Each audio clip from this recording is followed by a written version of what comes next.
जय Hind friends, I hope आप लोग अच्छे होंगे, मस्त होंगे। आज की क्लास में हम लोग सीखने वाले हैं इंग्लिश की शुरुआत। बहुत बच्चों का कमेंट होता है, सर इंग्लिश पढ़ना चाहते हैं, इंग्लिश ग्रामर पढ़ना चाहते हैं, पर शुरुआत कहाँ करें। अब आज की क्लास में हम लोग सीखते हैं कि इंग्लिश की शुरुआत करें कहाँ से करें, ज़्यादा समय आपका न लेते हुए। सबसे पहले इंग्लिश की शुरुआत कहाँ से होती है, हम लोग बेसिक से सीखते हैं। इंग्लिश की शुरुआत कहाँ से होती है, एकदम नीचे स्तर से, जहाँ पे हम लोग एलकेजी यूकेजी में ABCD सीखा, वहाँ से सीखते हैं। सबसे पहले ए से जेड तक, इतना पीछे नहीं जाऊंगा। देखो, जैसा कि अल्फाबेट, अल्फाबेट माने होता है वर्णमाला, हिंदी में कहोगे तो इंग्लिश में अल्फाबेट। ए से जेड तक ये सारे जो हम लोग ABCD सीखे, इसे हम लोग अल्फाबेट इसे बोलते हैं। 26 अक्षरों का होता है अल्फाबेट। उसके बाद सीखते हैं, सबसे पहले अल्फाबेट सीख लिया मैंने ए से लेके जेड तक, इसे कहते हैं अल्फाबेट, जो 26 अक्षरों वाला होता है। और उसके बाद अल्फाबेट के जो सारे हमारे लेटर हैं, उन्हें कहते क्या है, उन्हें कहते हैं लेटर। लेटर माने होता है क्या है, अक्षर। और अक्षर कहते किसे गए हैं, भाषा की वह सबसे छोटी से छोटी ध्वनि जिसके और टुकड़े ना किया जा सके, उन्हें लेटर कहते हैं। जिससे कि भाषा की वह सबसे छोटी से छोटी ध्वनि जिसके और टुकड़े ना किया जा सके, उन्हें लेटर कहते हैं। जैसे कि मान लो मैंने ए लिख दिया, अब इसकी आप लोग छोटा टुकड़ा नहीं कर सकते। मान लो लेटर को अक्षर कहते हैं, हिंदी में कोई शब्द लिख दिया, आधा क लिख दिया, बिना दो शब्द जोड़े, बिना दो सेंटेंस, बिना दो वाक्य जोड़े नहीं पढ़ सकते। इसलिए भाषा की वह सबसे छोटी से छोटी ध्वनि जिसके और टुकड़े ना किया जा सके, उन्हें कहते हैं लेटर। हिंदी में कहेंगे अक्षर। जैसा कि हम लोग देखा कि भाषा, अब इससे छोटा तो नहीं हो सकता, इससे छोटा तो नहीं हो सकता। जैसे मान लो मैंने आधा क लिख दिया, इसमें यह जोड़ूंगा तभी ना पढ़ पाऊंगा। जैसे मान लो ब जो आधा लिख दिया, इसमें कोई शब्द और जोड़ूंगा तभी ना पढ़ पाऊंगा। जैसे मान लो स लिख दिया, कोई शब्द जोड़ूंगा तभी ना पढ़ पाऊंगा, इससे छोटा नहीं हो सकता। इसलिए अल्फाबेट को मैंने सीखा कि ए से लेके जेड तक इन्हें कहते हैं अल्फाबेट, जो 26 लेटर का होता है। लेटर किसे कहते हैं, भाषा की वह सबसे छोटी से छोटी ध्वनि जिसके और टुकड़े ना किया जा सके, उन्हें हम लोग लेटर कहते हैं। जैसा कि A B C, कोई भी इंग्लिश की अल्फाबेट, एक कोई भी उठाओ जिसके टुकड़े ना हो, छोटी से छोटी ध्वनि जिसके और टुकड़े, उसे न कहते हैं लेटर। और हिंदी में कहेंगे अक्षर। क से लेके ज्ञ तक, अ से लेके अ तक। अब नीचे देखते हैं भाई, लेटर कहते किसे हैं। लेटर तो सीख लिया, भाषा की वह सबसे छोटी ध्वनि जिसके टुकड़े ना हो, उन्हें लेटर कहते हैं। अब अंग्रेजी में लेटर कितने प्रकार के होते हैं, अंग्रेजी में लेटर दो प्रकार के होते हैं। पहला होता है वावेल, दूसरा होता है कॉन्सोनेंट। जैसा कि मैंने गया मार्केट, वहां से कुछ सामाने खरीदा ना, अभी तो ABCD है। अब इसको हम लोग बांट के पढ़ते हैं कि ए का मतलब क्या है, बी का मतलब क्या है, सी का मतलब क्या है, हिंदी में ब का मतलब क्या है, क का मतलब क्या है। इसलिए जैसे मार्केट हमने गया, वहां से कुछ सामान खरीदने वाला पहन खरीदा, सामान कुछ पहनने वाला खरीदा, कुछ खाने वाला खरीदा, कुछ चलने वाला खरीदा। इसी प्रकार हमारा अल्फाबेट है। अब एक सारे हमारे सामान हैं। अब इसे हम लोग बांट के पढ़ते हैं कि इसका मतलब क्या होता है। जैसा कि मैंने बताया, अंग्रेजी में लेटर दो प्रकार के होते हैं। पहला हो गया वावेल, दूसरा हो गया कॉन्सोनेंट। अब वावेल किसे कहते हैं, जो शब्द बिना किसी अक्षर की सहायता से बोले जाते हैं, जो शब्द बिना किसी अक्षर की सहायता से बोले जाते हैं। मैंने कहा ए, अब इसे बोलने के लिए हमें कोई अक्षर की सहायता लेना पड़ रहा है, नहीं, क्योंकि हमारी भाषा ये सीधा सीधा निकल रही है। नीचे हम लोग पढ़ेंगे, जैसे कि वावेल किसे कहते हैं, जो शब्द बिना किसी अक्षर की सहायता से बोले जाते हैं, उन्हें वावेल कहते हैं। जैसे A E I O U। कोई पूछा सर वावेल कितने होते हैं, तो बताना वावेल 5 होते हैं। लेटर वही अल्फाबेट में से 5 अक्षर निकाल दिया, A E I O U, वही हमारे वावेल होते हैं। और वावेल का यूज कहाँ होता है, आगे चल के मैं सिखाऊंगा वावेल का यूज कहाँ होगा। अब कॉन्सोनेंट किसे कहते हैं, जो शब्द किसी वावेल की सहायता से बोले जाते हैं, जो शब्द किसी वावेल की सहायता से बोले जाते हैं, उन्हें कहते हैं कॉन्सोनेंट। अभी ए से जेड तक मैंने सीखा कि अल्फाबेट 26 होते हैं, उन्हीं में से 5 अक्षर हमने निकाला। वावेल कौन कौन होते हैं, A E I O U। और जो शब्द हमारा शेष बचता है, वही वही अक्षर, जो शब्द हमारा, जो लेटर हमारे शेष बचते हैं, वही हमारे हो गए कॉन्सोनेंट। कॉन्सोनेंट कहते किसे हैं, जो शब्द किसी वावेल की सहायता से बोले जाते हैं, उन्हें कॉन्सोनेंट कहते हैं। अब दो चीजें सीख लिया मैंने कि अंग्रेजी में लेटर कितने प्रकार के होते हैं, दो। पहला हो गया वावेल, जो होते हैं A E I O U, और दूसरा हो गया कॉन्सोनेंट, जो शेष बचा वही हमारा, जैसे BCDFGHJKLMNPQRSTVWXYZ, ये हमारे हो गए कॉन्सोनेंट। अब देखो, अब इसे बोलते कैसे हैं, मैंने लिख दिया। जैसे मान लो ये साउंड, साउंड माने ध्वनि होता है या आवाज होता है। अब साउंड कितने प्रकार के होते हैं, ये भी होते हैं कितने प्रकार के, दो। पहला हो गया वावेल साउंड, दूसरा हो गया कॉन्सोनेंट साउंड। वावेल साउंड को कहेंगे स्वर ध्वनि या स्वर आवाज, और कॉन्सोनेंट साउंड को कहेंगे व्यंजन ध्वनि या व्यंजन आवाज। अब किसे कहते हैं वावेल साउंड? जो आवाज कंठ से सीधा सीधा बाहर निकल जाए, जो आवाज कंठ से सीधा सीधा बाहर निकल जाए। जैसे हमारे 5 अक्षर हैं जो हमारे कंठ से सीधा सीधा बाहर निकलते हैं, जैसे मैंने लिख दिया ए।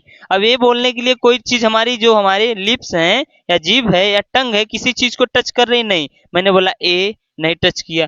दूसरा क्या लिखा? ई। ई बोलते समय किसी चीज की जरूरत पड़ रही है? नहीं, सीधा सीधा बाहर निकल गए। आई। आई किसी बोलने की किसी चीज की जरूरत पड़नी नहीं। जो मैंने बताया कि जो आवाज कंठ से सीधा सीधा बाहर निकल जाए उन्हें कहते हैं वावेल। और जो आवाज कंठ से सीधा सीधा बाहर न निकले, किसी की जरूरत पड़े, जैसे मैंने बोला बी। बी बोलने के लिए कंठ से सीधा सीधा बाहर निकल रहा है आवाज, नहीं। और बोला सी। सी जीभ की जरूरत पड़ रही है। बोला डी। ए भी जीभ की जरूरत पड़ रही है, हमारे जीभ टंग में जाके टच हो, टंग हमारे ऊपर जाके टच हो रहे हैं, उन्हें कहते हैं कॉन्सोनेंट। जो आवाज हमारे कंठ से सीधा सीधा बाहर निकल जाए उन्हें कहते हैं वावेल साउंड। जो आवाज हमारे कंठ से सीधा सीधा बाहर न निकले उन्हें कहते हैं कॉन्सोनेंट साउंड। आप लोगों ने जैसा सीखा है, अभी आगे हम बताते हैं वावेल साउंड का यूज कहाँ होता है और कॉन्सोनेंट साउंड का यूज कहाँ होता है। अभी आर्टिकल में मैं कहा कि वावेल साउंड का यूज कहाँ होता है, अब हम बताते हैं वावेल साउंड का। देखो जैसा कि आपने सीखा कि वावेल साउंड का यूज जिस आर्टिकल, आर्टिकल किसे कहते हैं? आर्टिकल। आर्टिकल माने होता है उपपद। हमारा वावेल साउंड का यूज कहाँ होता है? आर्टिकल में। कॉन्सोनेंट साउंड का यूज कहाँ होता है? आर्टिकल में। आर्टिकल माने उपपद होता है। और कहीं आप लोग जाओगे बाहरी स्टेशन पे, वहां अनुच्छेद। आर्टिकल माने होता है अनुच्छेद। जैसा कि आप लोगों ने सीखा आर्टिकल माने क्या होता है? अनुच्छेद। तो यहाँ हम लोग सीखेंगे आर्टिकल माने होता है उपपद। आर्टिकल कितने प्रकार के होते हैं? 2 प्रकार के। पहला हो गया इंडिफिनिट आर्टिकल। इंडिफिनिट आर्टिकल माने होता है अनिश्चित उपपद, जिसमें ए और एन का प्रयोग होगा। और दूसरा क्या होगा? डिफिनिट आर्टिकल, जिसमें होगा डिफिनिट आर्टिकल माने होता है निश्चित उपपद, जिसमें द का प्रयोग होगा। जैसे कि द गंगा, आपने द सीखा। अब ए और एन का प्रयोग कहाँ होगा? आर्टिकल कितने प्रकार के होते हैं? आर्टिकल हमारे 2 प्रकार के होते हैं। पहला इंडिफिनिट आर्टिकल, दूसरा डिफिनिट आर्टिकल। अब डिफिनिट आर्टिकल का यूज कहाँ होगा, इसको सीखते हैं। अब डिफिनिट आर्टिकल का यूज कहाँ होगा? जैसे कि इंडिफिनिट आर्टिकल मतलब कि अनिश्चित उपपद का यूज, मतलब प्रयोग कहाँ होगा? अब देखो मैंने क्या सीखा, इंडिफिनिट आर्टिकल में किसका प्रयोग होता है? ए और एन का। ए एन का प्रयोग कहाँ होगा? एन का प्रयोग बोलते समय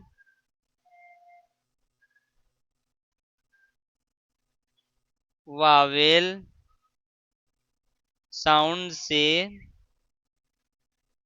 पहले किया जाता है। अब देखो एन का प्रयोग कहाँ होगा? बोलते समय। जो आपकी आवाज बोली जाती है, जो सेंटेंस आप बोलते हो, जो वाक्य आप बोलते हो, जो शब्द आप बोलते हो, तो उससे बोलते समय वावेल साउंड, जो हमारा जो साउंड हमने सीखा है वावेल साउंड किसे कहते हैं? जो बोलते समय हमारी आवाज बाहर सीधा सीधा निकल जाए, किसी चीज की जरूरत न पड़े, उन्हें कहते हैं वावेल साउंड। अब बोलते समय वावेल साउंड से पहले किया जाता है। जैसा कि वावेल कितने होते हैं? 5, ए ई आई ओ यू। बोलते समय जो आवाज हमारी कंठ से सीधा सीधा बाहर निकल जाए उन्हें कहते हैं वावेल साउंड। अब वावेल साउंड एन का प्रयोग कहाँ होगा? हमने सीख लिया बोलते समय वावेल साउंड से पहले किया जाता है। जैसे मैंने लिख दिया एक सेब। एक सेब। अब ये तो नहीं कहोगे कि सर वन वन एप्पल, ये तो नहीं कहोगे। इन्हें कहोगे कि इन्हें क्या कहोगे? एन। इन्हें एप्पल, एन एप्पल कहोगे। एक के लिए एन का प्रयोग होगा। किसके लिए? एक के लिए एन का प्रयोग होगा। जैसा कि हमने सीखा कि बोलते समय जो साउंड वावेल साउंड से पहले किया जाता है, किसका प्रयोग? एन का प्रयोग। जैसे मैंने लिख दिया एक सेब, यहाँ क्या होगा? An apple. ऐसा नहीं होगा कि एन एप्पल, हाँ वन एप्पल। अब दूसरा लिख दिया एक संतरा। एक संतरा लिख दिया। अब इसे भी नहीं कहोगे कि ना वन वन ऑरेंज, इसे कहोगे एन।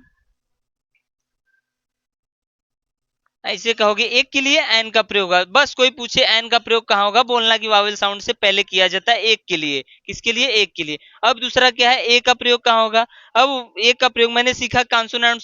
कॉन्सोनेंट साउंड किसे कहते हैं? जो शब्द हमारे जो आवाज बोलते समय कंठ से सीधा सीधा बाहर न लिखे उन्हें कहते हैं कॉन्सोनेंट साउंड। अब कॉन्सोनेंट साउंड का प्रयोग कहाँ होगा? यहाँ पे एक का एक के रूप में होगा। जिसे हमने सीखा इंडिफिनिट आर्टिकल में ए और एन का प्रयोग होगा। एन सीख लिया बोलते समय वावेल साउंड से पहले किया, जैसे जैसे एक सेब, एक संतरा, एक उल्लू।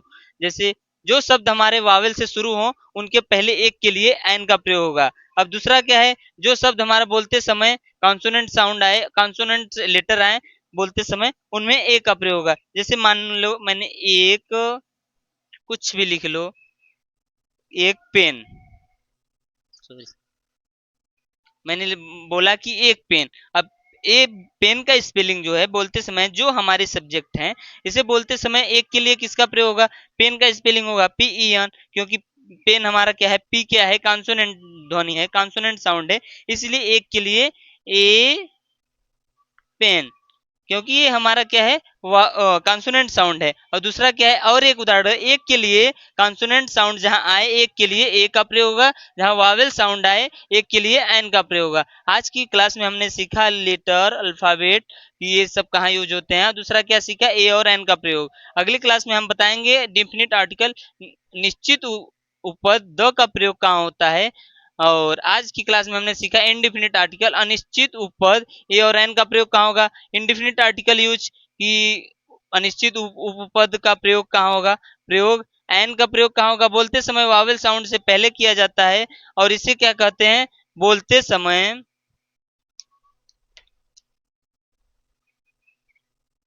बोलते समय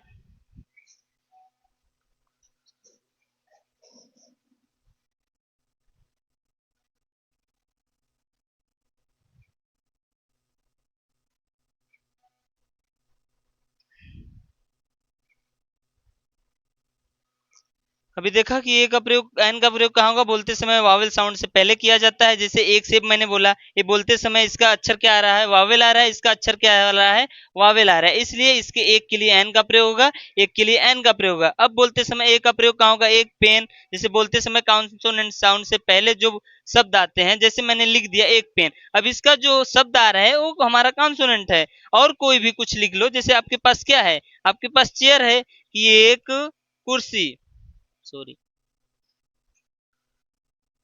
एक कुर्सी है, मैंने लिख दिया। अब एक कुर्सी के लिए, अब कुर्सी का स्पेलिंग जो है हमारा वावेल नहीं है, क्योंकि कॉन्सोनेंट है, इसलिए कॉन्सोनेंट है तो ए का प्रयोग करेंगे, वावेल रहेगा तो एन का प्रयोग करेंगे। तो इसलिए आज की क्लास में हमने सीखा लेटर, अल्फाबेट, और वावेल, कॉन्सोनेंट, और वावेल साउंड और कॉन्सोनेंट साउंड, और यहाँ आर्टिकल सीखा कि इनडिफिनिट आर्टिकल क्या होते हैं, डिफिनिट आर्टिकल क्या होते हैं। इनडिफिनिट आर्टिकल में निश्चित उपपद का प्रयोग होता है, जैसे निश्चित उपपद ए और एन है, और डिफिनिट आर्टिकल में द का प्रयोग होता है, जिसे निश्चित उपपद बोलते हैं। और डिफिनिट आर्टिकल यूज, इसका प्रयोग कहाँ होता है, जैसे कि मैंने सीखा एन होता है। डिफिनिट आर्टिकल, इनडिफिनिट आर्टिकल कौन कौन होते हैं, एन और ए। एन का प्रयोग कहाँ होगा, बोलते समय वावेल साउंड से पहले किया जाता है, जैसे कि एक सेब, एक संतरा, इसका जो लेटर आ रहे हैं वावेल हैं। और ए का प्रयोग बोलते समय कॉन्सोनेंट साउंड से पहले किया जाता है, क्योंकि इसके जो हमारे लेटर हैं वो कॉन्सोनेंट आते हैं। आज की क्लास में हम लोग ये चीजें सीखा। आई होप आप लोगों को समझ में आया होगा, और बहुत बहुत धन्यवाद आप लोगों का हमारी क्लास में आने के लिए, धन्यवाद।